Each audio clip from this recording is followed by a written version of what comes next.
Dernier allumage, dernier décompte 1, 0, and lift et dernier lancement pour l'histoire. La navette Atlantis s'est envolée une ultime fois du centre spatial Kennedy en Floride, direction la Station spatiale internationale.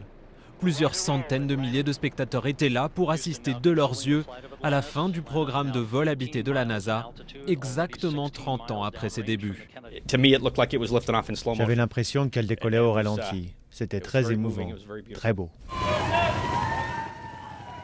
Les 4 astronautes à bord seront les derniers à rejoindre l'espace dans une navette américaine. Après, il faudra compter sur les Russes et leur Soyouz. C'est triste de voir tout ça se terminer. J'aimerais tellement revoler sur la navette. Ce sont des chefs-d'œuvre d'ingénierie, probablement la chose la plus compliquée et incroyable jamais construite par l'homme.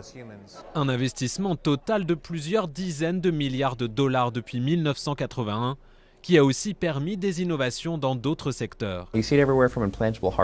On voit ça partout, des appareils pour le cœur, aux produits de grande consommation. Par exemple, les chaussettes qui gardent les pieds au frais. Dans tous ces produits, il y a de la technologie NASA. La NASA ne met pas la clé sous la porte, elle continue ses autres programmes de recherche et de satellites. Ses ingénieurs veulent aussi mettre au point une capsule qui permettra d'envoyer des hommes plus loin dans l'espace, mais le projet pourrait encore prendre des décennies. Ce n'est pas la fin des vols habités, mais c'est la fin de ce chapitre en particulier. C'est très émouvant. Les astronautes partis vendredi resteront 12 jours dans l'espace. À leur retour, Atlantis, mise en service en 1985, sera rangée pour l'éternité dans un musée, comme les 2 autres navettes déjà à la retraite.